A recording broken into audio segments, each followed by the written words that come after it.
یعنی کہ ربیع الاول میں اللہ کے پیارے نبی جناب محمد الرسول اللہ صلی اللہ علیہ وسلم کی ولادت باسعادت ہوئی اور اسی مہینے میں آپ کی وفات بھی ہوئی۔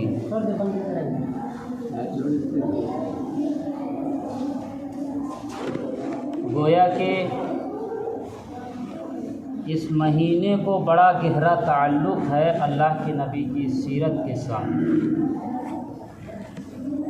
اس مہینے کو سیرت بیان کرنے کے لیے خاص تو نہیں کرنا چاہیے، اللہ کے نبی کی سیرت ہمیشہ بیان ہونا چاہیے، لیکن عموماً اس مہینے میں جو ہے بہت سے جگہوں پر سیرت کے عنوان سے جلسے کرائے جاتے ہیں، پروگرام ہوتے ہیں، تقریریں ہوتی ہیں۔ اللہ کے نبی کی سیرت ہمارے لیے آئیڈیل اور نمونہ ہے۔ آپ پوری انسانیت کے لیے آئیڈیل اور نمونہ ہیں۔ پوری انسانی تاریخ میں کوئی دوسرا انسان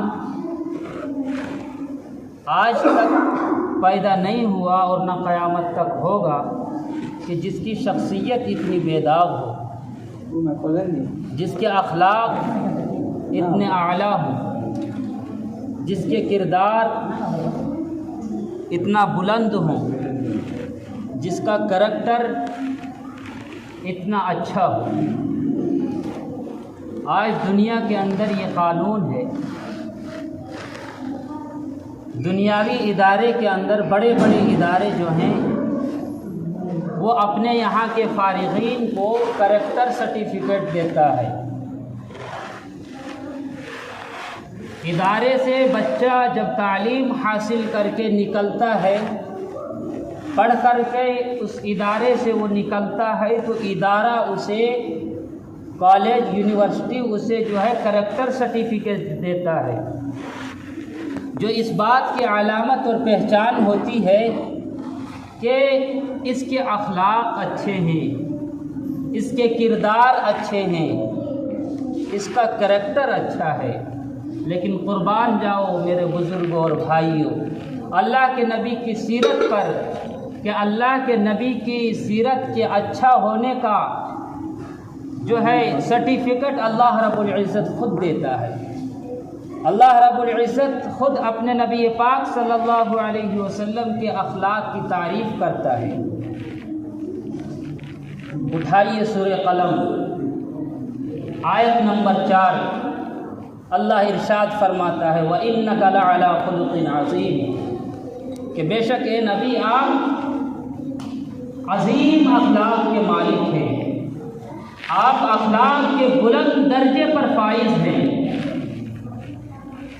اللہ اپنے نبی کے اخلاق کی تعریف خود کر رہا ہے۔ نبی پاک علیہ السلام کے اخلاق کے بارے میں صحابی نے آ کر کے حضرت اماں عائشہ سے پوچھا کہ اماں عائشہ آپ ہمیں بتائیں کہ نبی پاک علیہ السلام کے اخلاق کیسے تھے؟ اماں عائشہ نے فرمایا کہ کیا تم قرآن کو نہیں پڑھتے؟ کہا کہ ہاں قرآن پڑھتے ہیں۔ اماں عائشہ نے فرمایا فَإِنَّ خُلْقَ نَبِيِّ اللَّهِ كَانَ الْقُرْآنُ، کہ آپ کے جو اخلاق تھے، آپ کے جو کردار تھے، آپ کا جو کریکٹر تھا وہ قرآن پاک ہے۔ قرآن کا مطالعہ کرتے چلے جاؤ، قرآن کو پڑھتے چلے جاؤ اور نبی پاک علیہ السلام کے اخلاق کو دیکھتے چلے جاؤ۔ میرے بزرگوں اور بھائیوں، آج امت کو یہ دعویٰ ہے کہ ہم نبی سے پیار کرتے ہیں، ہم نبی سے محبت کرتے ہیں، اور نبی سے محبت کے نام پر اور نبی سے پیار کے نام پر بہت ساری حرکتیں اور بہت سارے غیر شرعی امور کیے جا رہے ہیں، لیکن امت کو نبی کی سیرت سے کوئی مطلب نہیں، امت کو نبی کے اخلاق سے کوئی مطلب نہیں، امت کو نبی کے کردار سے، نبی کے کریکٹر سے کوئی مطلب نہیں۔ بھائی انسان کو نبی سے محبت ہونا چاہیے، کرنا چاہیے، بلکہ ہمارے یہاں محبت رسول ایمان کا حصہ ہے۔ کوئی شخص مسلمان نہیں ہو سکتا اللہ کے رسول سے محبت کیے بغیر، اللہ کے رسول سے محبت کیے بغیر کوئی مومن ہو ہی نہیں سکتا۔ جیسا کہ اللہ کے پیغمبر صلی اللہ علیہ وسلم نے ایک حدیث پاک کے اندر ارشاد فرمایا، لا یؤمن احدکم حتی اکون احب الیہ من والدہ وولدہ والناس اجمعین، کہ تم میں سے کوئی شخص مسلمان نہیں ہو سکتا، مومن نہیں ہو سکتا جب تک کہ وہ اپنے باپ سے زیادہ، اپنی اولاد سے زیادہ اور تمام لوگوں سے زیادہ مجھ سے محبت نہ کرے۔ اب ایک چیز رہ گئی کہ کیا انسان نبی سے اپنی جان سے بھی بڑھ کر پیار کرے؟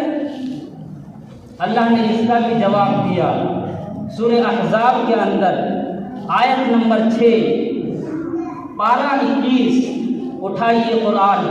اللہ ارشاد فرماتا ہے، النبی اولیٰ بالمؤمنین من انفسہم، کہ اہل ایمان کو نبی سے اپنی جان سے بڑھ کر بھی پیار کرنا چاہیے۔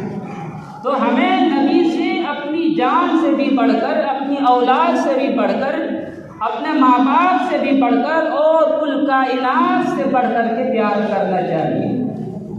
یعنی جب کبھی نبی کی محبت میں اور زندگی کی محبت میں ٹکراؤ پیدا ہو جائے، مقابلہ ہو جائے، تو زندگی کو قربان کر دی جائے اس نبی کے اوپر۔ اس نبی کا مقام یہ ہے۔ آج ہم نبی سے محبت کا دعویٰ کرتے ہیں، لیکن کیا کبھی ہم نے سمجھا کہ محبت رسول کا مطلب کیا ہے؟ کیا کبھی ہم نے سمجھا کہ محبت رسول کے تقاضے کیا ہیں؟ آئیے میں آپ کو ایک حدیث سناؤں۔ حضرت انس رضی اللہ تعالیٰ عنہ اس حدیث کے راوی ہیں، صحیح بخاری کی حدیث ہے۔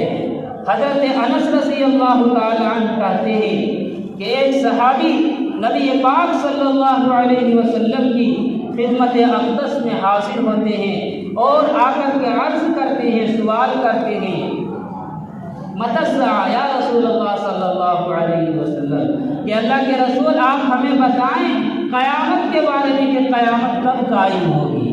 کیا پوچھا اس صحابی نے کہ اللہ کے رسول آپ ہمیں بتائیں کہ قیامت کب قائم ہوگی، کب آئے گی۔ اللہ کے رسول صلی اللہ علیہ وسلم نے اس صحابی سے فرمایا کہ بتاؤ تم نے قیامت کے لیے کیا تیاری کر رکھی ہے۔ اہم بات، امپورٹنٹ بات یہ نہیں کہ قیامت کب آئے گی، اہم بات یہ ہے کہ تم نے قیامت کے لیے کیا تیاری کر رکھی ہے۔ وہ صحابی کہنے لگے کہ اللہ کے رسول صلی اللہ علیہ وسلم ہم نے قیامت کے لیے کوئی خاص تیاری نہیں کی ہے، لیکن ایک بات ہے، احب اللہ ورسولہ، میں اللہ اور اس کے رسول سے محبت کرتا ہوں، میرے اندر اللہ اور اس کے رسول کی محبت ہے، میں اللہ اور اس کے رسول سے پیار کرتا ہوں۔ اللہ کے پیغمبر صلی اللہ علیہ وسلم نے فرمایا، انت مع من احببت، کہ تم قیامت کے دن اسی کے ساتھ رہو گے، تم جنت میں اسی کے ساتھ رہو گے جس سے تم محبت کرتے ہو۔ آج اگر انسان دنیا میں اللہ کے رسول سے، اللہ کے نبی سے محبت کرتا ہے تو جنت میں اللہ کے نبی کے ساتھ وہ ہوگا، اگر سچی محبت ہے۔ انت مع من احببت، کہ تم قیامت میں اسی کے ساتھ رہو گے جس سے تم محبت کرتے ہو۔ حضرت انس رضی اللہ تعالیٰ عنہ کہتے ہیں، جو اس حدیث کے راوی ہیں، کہتے ہیں فما فرحنا بشیء فرحنا بقول النبی صلی اللہ علیہ وسلم، کہ اسلام لانے کے بعد میں کبھی زندگی میں اتنا خوش نہیں ہوا کہ جتنا خوش میں نبی پاک صلی اللہ تعالیٰ علیہ وسلم کی یہ بات سن کر کے ہوا کہ انت مع من احببت، کہ تم جنت میں اسی کے ساتھ رہو گے جس سے تم محبت کرتے ہو۔ اس کے بعد حضرت انس رضی اللہ تعالیٰ عنہ فرماتے ہیں، حضرت انس رضی اللہ تعالیٰ عنہ اللہ کے رسول کے خادم ہیں، 10 سال تک حضور اکرم صلی اللہ علیہ وسلم کی خدمت کی ہے، آپ کی خدمت میں رہیں۔ بڑا اونچا مقام ہے حضرت انس رضی اللہ تعالی عنہ کا، مگر حضرت انس کیا کہتے ہیں؟ حضرت انس رضی اللہ تعالی عنہ کہتے ہیں، او لوگو احب اللہ و رسولہ، میں اللہ اور اس کے رسول سے محبت کرتا ہوں، ابو بکر سے محبت کرتا ہوں، عمر سے محبت کرتا ہوں، وارجو ان اکون معہم، اور میں امید کرتا ہوں کہ میں قیامت میں جنت میں انہی کے ساتھ ہوں گا، بحبی ایاہم، کیونکہ میرے اندر ان کی محبت ہے، میں ان سے محبت کرتا ہوں۔ وَإِن لَّمْ أَعْمَلْ بِمِثْلِ أَعْمَالِهِمْ، اگرچہ میرا عمل ان کے جیسا نہیں ہے، اگرچہ میں ان کے جیسا نہیں ہوں، لیکن چونکہ میرے دل کے اندر ان کی محبت ہے، نبی کی محبت ہے، ابو بکر کی محبت ہے، عمر کی محبت ہے، اس لیے میں امید کرتا ہوں کہ میں قیامت میں جنت میں ان کے ساتھ ہوں گا۔ تو آج اگر انسان کو نبی سے محبت ہے تو یہ اس انسان کو جو ہے جنت میں اللہ کے نبی کے ساتھ رہنے کا موقع ملے گا۔ میرے بھائی آئیے ایک اور حدیث یاد آ رہی ہے، میں آپ کو وہ بھی سناتا چلوں۔ اس حدیث کو علامہ ابن کثیر نے اپنی تفسیر ابن کثیر کے اندر اس کو نقل کیا ہے۔ سورہ نساء کی آیت نمبر 69 کی تفسیر میں علامہ ابن کثیر نے اس حدیث کو لایا ہے۔ اما عائشہ صدیقہ فرماتی ہیں کہ ایک صحابی نبی پاک صلی اللہ علیہ وسلم کی خدمت اقدس میں حاضر ہوتے ہیں اور آ کر کے عرض کرتے ہیں، یا رسول اللہ صلی اللہ علیہ وسلم، میں آپ سے بہت محبت کرتا ہوں، مجھے آپ سے بڑا پیار ہے، مجھے آپ سے بہت محبت ہے، میں آپ کو دیکھے بغیر نہیں رہ سکتا، میں جب تک آپ کو ایک بار دل میں دیکھ نہ لوں، یا رسول اللہ صلی اللہ علیہ وسلم، مجھے صبر نہیں آتا، مجھے سکون نہیں ملتا۔ اللہ اکبر۔ صحابہ کرام کی محبتوں کا کیا کہنا؟ جب ہم صحابہ کرام کی محبتوں کو پڑھتے ہیں اور سنتے ہیں تو واقعی ہمیں احساس ہوتا ہے کہ صحابہ کرام کتنے خوش نصیب تھے کہ ان کو نبی پاک صلی اللہ علیہ وسلم کی زیارت کا شرف حاصل ہوا، جمال محمدی کو دیکھنے کا موقع ملا۔ بھائی قیامت تک کوئی اور نسل، کسی اور نسل کو یہ اعجاز حاصل نہیں ہو سکتا۔ آدمی جو ہے نمازی بن سکتا ہے، متقی بن سکتا ہے، پرہیزگار بن سکتا ہے، اولیاء اللہ بن سکتا ہے، بڑا سے بڑا بزرگ بن سکتا ہے، قطب بن سکتا ہے، ابدال بن سکتا ہے، لیکن صحابی نہیں بن سکتا، کوئی صحابی نہیں بن سکتا۔ اس لیے کہ ہم وہ ماحول کہاں سے لائیں گے کہ جس ماحول میں جبریل امین اترا کرتے تھے؟ ہم وہ آنکھیں کہاں سے لائیں گے کہ جن آنکھوں نے جمال نبوت کا دیدار کیا تھا، کہ جن آنکھوں نے محمد نبی صلی اللہ علیہ وسلم کا دیدار کیا تھا؟ ہم وہ ہاتھ کہاں سے لائیں گے کہ جن ہاتھوں نے نبی پاک صلی اللہ علیہ وسلم سے مصافحہ کیے تھے؟ ہم وہ خوشبو کہاں سے لائیں گے جو محمد کے جسم کے پسینے سے پھوٹا کرتے تھے؟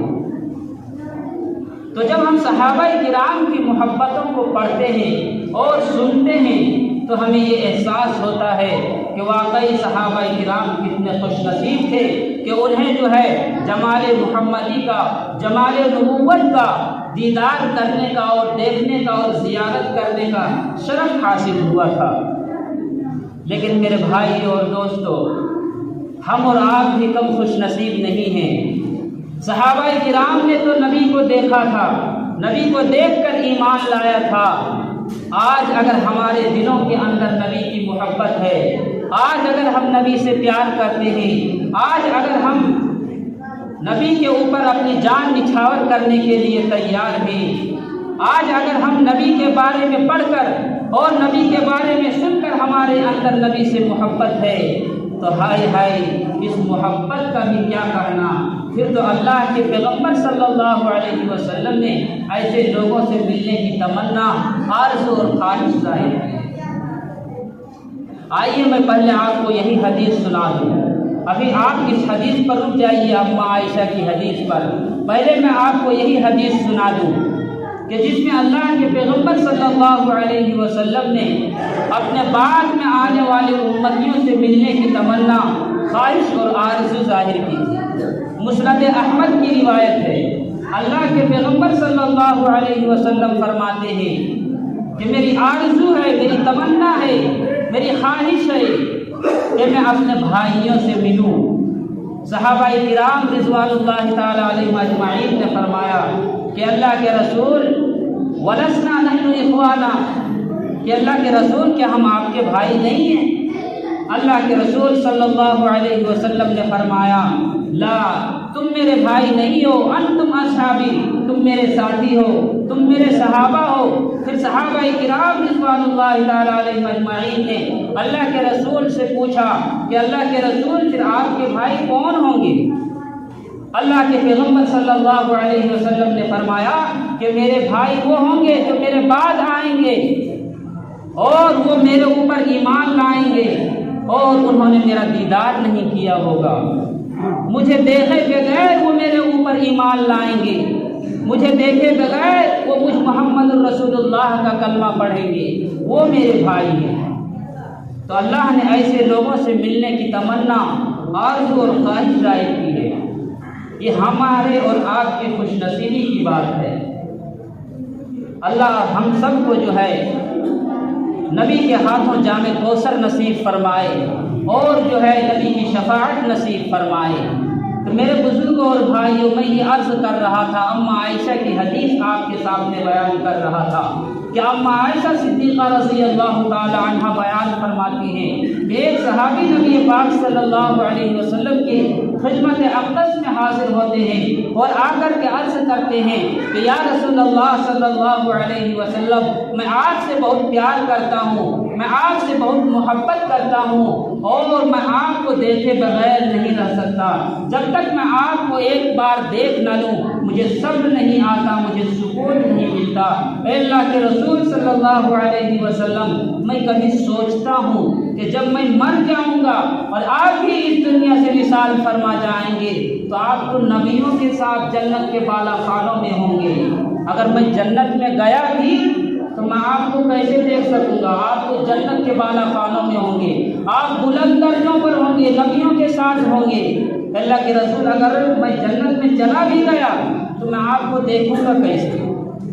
دنیا میں تو یہ ہے کہ میں آپ کو دیکھ لیتا ہوں، لیکن آخرت میں آپ کو کیسے دیکھوں گا؟ آپ کا دیدار میں کیسے کروں گا؟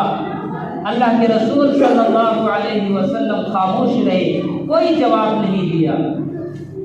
تھوڑی دیر کے بعد اللہ کی طرف سے حضرت جبریل امین قرآن پاک کی آیت یہ لے کر کے اترے، جس میں اللہ رب العزت نے ارشاد فرمایا وَمَن يُطِعِ اللَّهَ وَالرَّسُولَ فَأُولَٰئِكَ مَعَ الَّذِينَ أَنْعَمَ اللَّهُ عَلَيْهِم مِّنَ النَّبِيِّينَ وَالصِّدِّيقِينَ وَالشُّهَدَاءِ وَالصَّالِحِينَ وَحَسُنَ أُولَٰئِكَ رَفِيقًا، کہ جو اللہ اور اس کے رسول کی اطاعت کرے گا وہ جنت میں نبیوں کے ساتھ ہوگا، صدیقین کے ساتھ ہوگا، شہداء کے ساتھ ہوگا، صالحین اللہ کے نیک بندوں کے ساتھ ہوگا، اور ان سے بہتر دوست ان کو کہاں ملے گی؟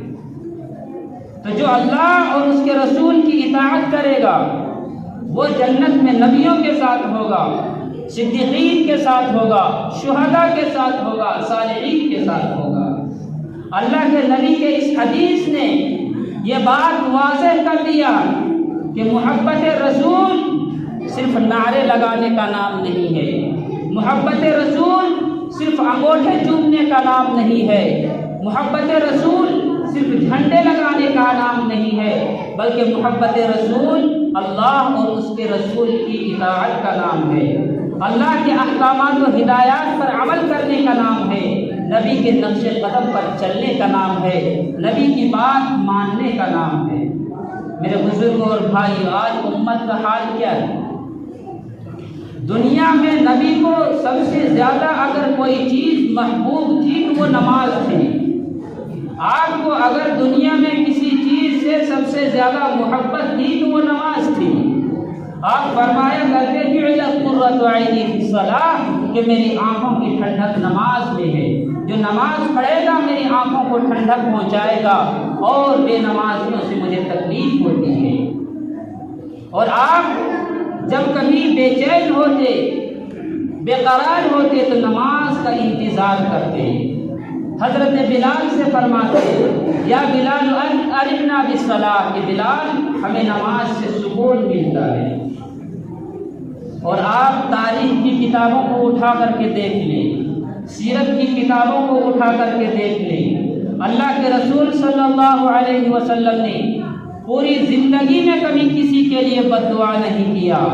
آپ طائف جاتے ہیں، طائف کے میدان میں اوباشوں نے، کمینوں نے اور دشمنوں نے آپ پر پتھر برسائے، آپ کا جسم اتھر لہولہان ہو جاتا ہے، آپ کے مبارک بدن سے خون بہنے لگتا ہے، حتیٰ کہ آپ کے جوتے مبارک میں بھی خون آ جاتا ہے، لیکن آپ نے ان طائف والوں کے لیے بھی بد دعا نہیں کی۔ آپ احد کے میدان میں جاتے ہیں، آپ کا دندان مبارک شہید ہوتا ہے، لیکن آپ ان کے لیے بھی بد دعا نہیں کیے۔ مگر جب غزوہ خندق کے موقع پر خندق کی کھدائی آپ کر رہے تھے، مشرکین کا مقابلہ کر رہے تھے، اور آپ کی عصر کی نماز قضا ہو جاتی ہے، تو آپ کی زبان مبارک سے ان کے لیے بد دعا کے الفاظ نکلتے ہیں۔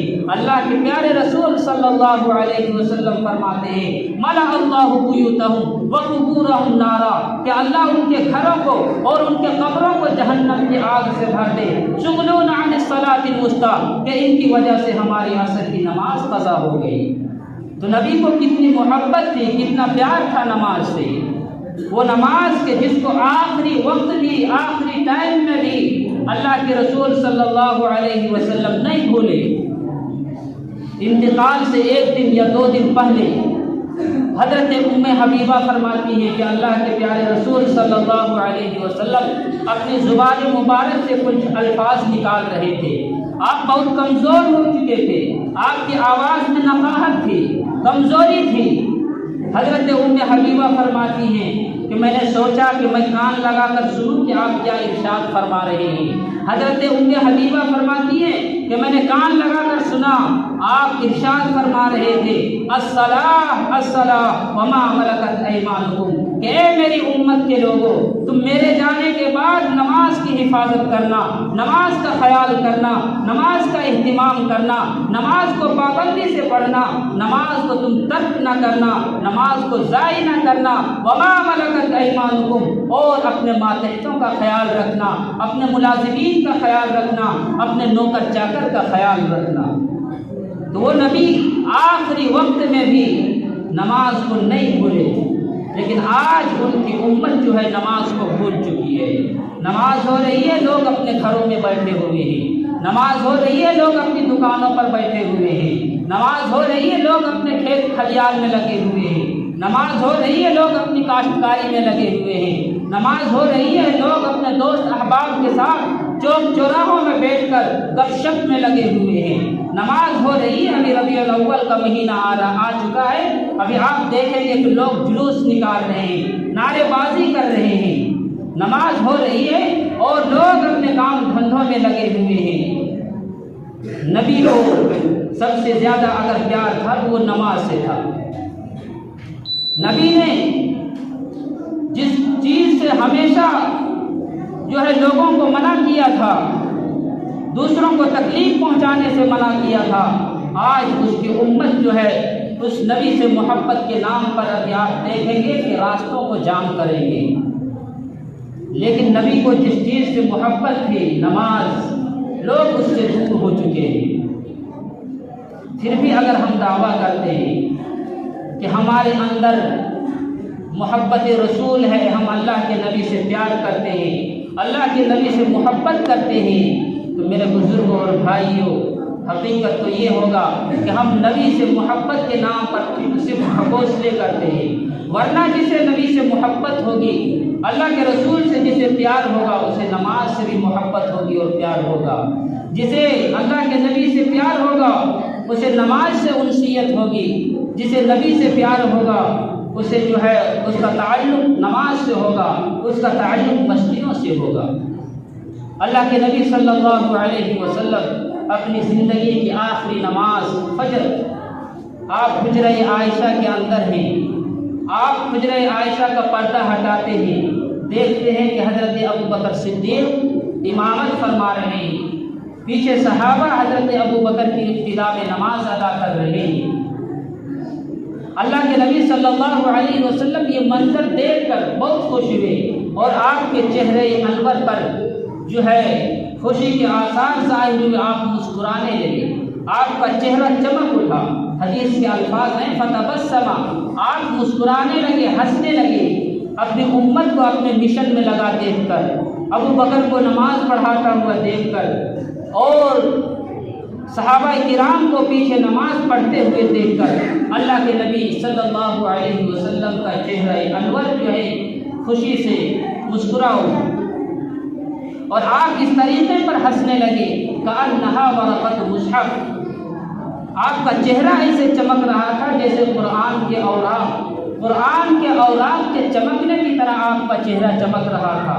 صحابہ کرام کہتے ہیں کہ نبی پاک صلی اللہ علیہ وسلم حجرہ عائشہ کے دروازے پر آئے اور آپ نے پردہ اٹھایا، ہم نے نبی کی آمد کو محسوس کیا، ہم قریب تھے کہ نماز کو چھوڑ کر اللہ کے نبی کی طرف دوڑ پڑتے، ہمیں یہ خدشہ ہوا، ڈر ہوا کہ کہیں ہماری نماز خراب نہ ہو جائے، کیونکہ ہم نے دیکھا کہ بہت دنوں کے بعد اللہ کے نبی صلی اللہ علیہ وسلم اپنے مرض سے اٹھ کر کے آئے ہیں، گویا کہ آپ شفا یاب ہو گئے، ہمیں بہت خوشی ہوئی، ہمیں ڈر تھا کہ ہم کہیں نماز کو چھوڑ کر اللہ کے نبی کی طرف جو ہے دوڑ نہ پڑے۔ حضرت ابوبکر صدیق جو امامت کرا رہے تھے وہ بھی پیچھے ہٹنے کی کوشش کی، مگر اللہ کے پیارے رسول صلی اللہ علیہ وسلم نے ان کو اشارے سے فرمایا کہ نماز جاری رکھو، پھر نماز جاری رہی، پھر حضرت محمد رسول اللہ صلی اللہ علیہ وسلم نے حجرہ عائشہ کا پردہ گرایا اور آپ اندر چلے گئے۔ صحابہ کہتے ہیں کہ یہ آپ کی زندگی کا آخری دیدار تھا جو آپ نے اپنے امت پر کیا۔ تو نبی پاک صلی اللہ علیہ وسلم اپنی زندگی کے آخری لمحے میں بھی نماز کو نہیں بھولے۔ میرے معزز بزرگ اور بھائی، آج ہم اس نبی سے پیار کیوں نہ کریں جو نبی ہمارے اوپر اتنا مہربان، اتنا شفیق اور اتنا رحمت للعالمین، اپنے امت پر آپ اس قدر شفیق اور مہربان۔ اللہ قرآن کے اندر ارشاد فرماتا ہے لقد جاءکم رسول من انفسکم عزیز علیہ ما عنتم حریص علیکم بالمؤمنین رؤوف رحیم، کہ تمہارے پاس رسول آئے جو تم ہی میں سے ہے اور تمہاری تکلیف ان کے لیے دشوار ہے، تم پریشانی میں پڑ جاؤ، مشقت میں پڑ جاؤ، یہ تمہارے نبی کو گوارا نہیں ہے۔ اپنی امت کی بھلائی، اپنی امت کی خیر خواہی، اپنی امت کا بھلا چاہنا اور نقصان سے بچانا، یہ تمہارے نبی کو ہمیشہ پیارا رہا ہے۔ ایک مرتبہ نبی پاک صلی اللہ علیہ وسلم قرآن کریم کی تلاوت فرما رہے، پڑھتے پڑھتے سورہ ابراہیم کی آیت رب انہن اضللن کثیرا من الناس فمن تبعنی فانہ منی ومن عصانی فانک غفور رحیم، تلاوت فرمائے۔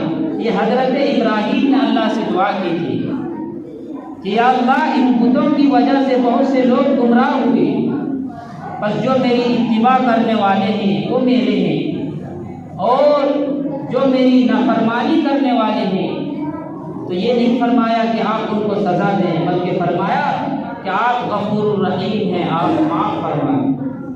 یہ حضرت ابراہیم نے اللہ سے دعا کی، یہ آیت پڑھی، پھر اس کے بعد اللہ کے نبی صلی اللہ علیہ وسلم نے جو ہے سورہ مائدہ کی آیت ان تعذبهم فإنهم عبادك وإن تغفر لهم فإنك أنت العزيز الحكيم، اے پروردگار عالم اگر آپ ان کو عذاب دیں تو یہ تیرے ہی تو بندے ہیں، اور اگر آپ معاف فرما دیں تو بے شک آپ زبردست اور حکمت والے ہیں۔